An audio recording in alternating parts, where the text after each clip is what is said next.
بسم اللہ الرحمن الرحیم۔ وائس آف بنت جمیلہ کی جانب سے معزز سامعین کو السلام علیکم۔ ملک شام کے سفر کے دوران عیسائی راہب بحیرہ نے دیکھا کہ بادلوں کا ایک ٹکڑا آپ صلی اللہ علیہ وآلہ وسلم پر سایہ کیے ہوئے تھا۔ قافلہ جب ایک درخت کے نیچے قیام پذیر ہوا تو بادل کے ٹکڑے نے پورے درخت کو گھیر لیا۔ جب اہل قافلہ اترے تو قافلہ کے معزز افراد پہلے ہی درخت کے سائے میں جا کے بیٹھ گئے۔ جب آپ وہاں پہنچے تو درخت کے سائے میں کوئی جگہ بیٹھنے کے لیے باقی نہ رہی تھی۔ جب مجمع سے باہر آپ دھوپ میں بیٹھے تو درخت نے فوراً جھک کر اپنا سایہ آپ پر پھیلا دیا۔ یہ وہ غیر معمولی معاملات تھے جن کا بحیرہ نے اپنی آنکھوں سے مشاہدہ کیا تھا، اس لیے وہ مجبور ہو کر قافلے کی طرف آیا۔ آئیے اپنی ویڈیو کا باقاعدہ آغاز کرتے ہیں۔ حضرت محمد مصطفیٰ صلی اللہ علیہ وآلہ وسلم کے بچپن کا سفر۔ قریش مکہ کے تجارتی قافلے سردی اور گرمی میں سامان تجارت لے کر یمن اور شام کی طرف روانہ ہوتے تھے۔ یہی تجارت اہل مکہ کی تمام ضروریات کی فراہمی کا ذریعہ بھی تھی اور اسی پر ان کے معاش کا انحصار تھا۔ عرب کے اس دستور کے مطابق ابو طالب بھی تجارت کی غرض سے شام جایا کرتے تھے۔ جب نبی کریم صلی اللہ علیہ وآلہ وسلم کی عمر مبارک 9 یا 12 سال تھی، آپ نے اپنا پہلا سفر حضرت ابو طالب کے تجارتی قافلے کے ساتھ شام کی طرف کیا، جہاں آپ کی ملاقات بحیرہ نامی راہب سے ہوئی۔ حضرت ابو طالب اور آپ صلی اللہ علیہ وآلہ وسلم کا سفر شام۔ اہل مکہ کے تاجروں کے قافلوں کے ساتھ حضرت ابو طالب شام کی طرف روانہ ہونے کے لیے تیار ہوئے تو آپ صلی اللہ علیہ وآلہ وسلم نے بھی ساتھ جانے کی خواہش کا اظہار فرمایا۔ حضرت ابو طالب آپ کو ساتھ لے جانے کا ارادہ پہلے نہیں رکھتے تھے کیونکہ آپ کی عمر مبارک اس وقت محض 9 یا 12 سال تھی۔ سفر طویل اور مشکل تھا، لیکن جب قافلے کی روانگی کا وقت آیا تو آپ روتے ہوئے آئے۔ حضرت ابو طالب کی اونٹنی کی مہار تھامی اور ساتھ جانے کے لیے اصرار کیا۔ آپ کے اصرار پر حضرت ابو طالب کا دل نرم ہو گیا اور انہوں نے آپ کو ساتھ لے جانے کا فیصلہ کیا۔ چنانچہ وہ رسول اللہ صلی اللہ علیہ وآلہ وسلم کو اپنے ساتھ لے کر شام کی طرف روانہ ہو گئے۔ شام کے عیسائی راہب اور علماء۔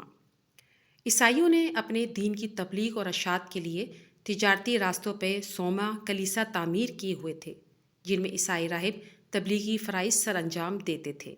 یہ راہب امور دنیا سے اپنے آپ کو الگ تھلگ رکھ کر خدا کی عبادت کرتے اور عیسائیت کے علوم اور معارف حاصل کرتے۔ اس بات کے قوی قرائن موجود ہیں کہ وہ نبی آخر الزماں کی علامات نبوت کے بارے میں اپنی کتب کی تعلیمات اور بشارات کی روشنی میں بھرپور آگہی رکھتے تھے۔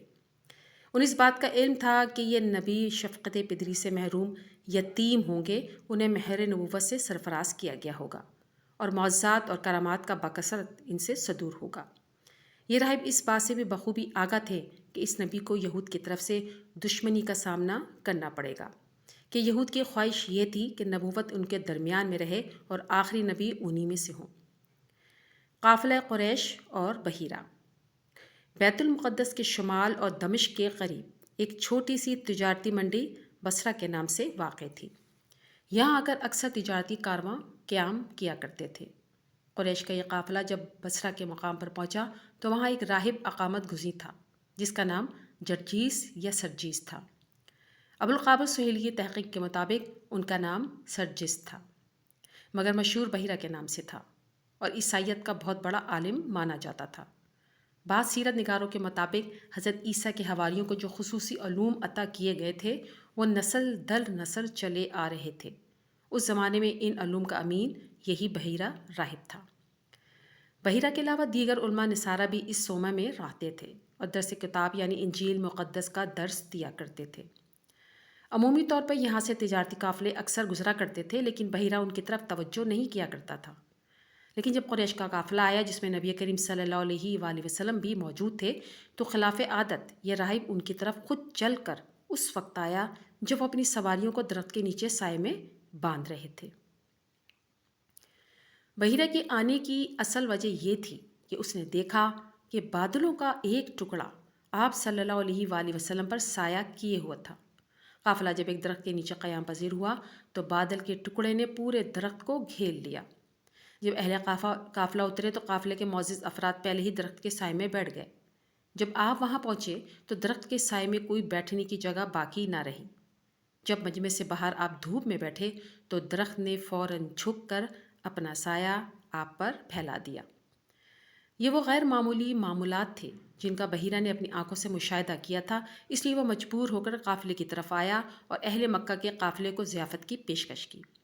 اس پر قریش کے ایک شخص نے اس پرتکلف اہتمام کی وجہ جاننا چاہی، کیونکہ اس سے پہلے بھی اس کے قافلے میں اس مقام سے کئی بار گزر چکے تھے، لیکن کبھی بھی بحیرہ نے ان کی مہمان نوازی نہیں کی تھی۔ بحیرہ نے فقط اتنا کہا کہ وہ ان کی دعوت کرنا چاہتا ہے، لہٰذا وہ ان کی دعوت قبول کریں۔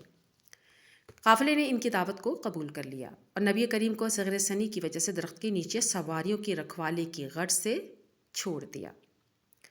بحیرہ کی دعوت کا اصل مقصد۔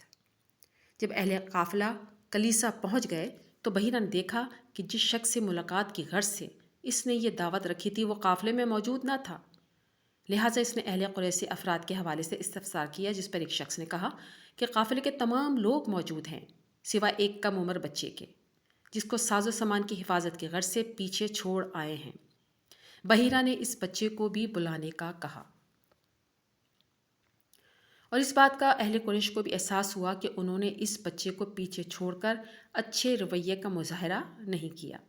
ان میں سے ایک شخص کھڑا ہوا اور کہا کہ اس بچے کا نسب پاک اور اعلیٰ ہے، وہ ابو طالب کا بھتیجا اور عبد المطلب کی اولاد میں سے ہے، اور یہ کتنی بری بات ہے کہ وہ ہمارے ساتھ کھانا کھانے سے رہ جائے۔ یہ ساری باتیں سن کر آپ کے چچا حارث بن عبد المطلب جلدی سے اٹھے اور آپ کو لے آئے اور دیگر افراد کے ساتھ لا کر کھانے پر بٹھا دیا۔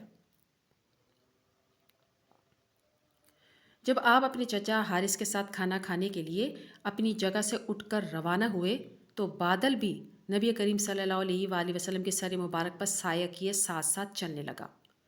جب بحیرہ نے یہ منظر دیکھا تو وہ آپ کو مزید غور و توجہ سے دیکھنے لگا اور ساتھ ساتھ آپ کے جسم اقدس میں وہ علامات نبوی آخر الزماں تلاش کرنے لگا جو اس کے مطابق آپ میں ہونی چاہیے تھی۔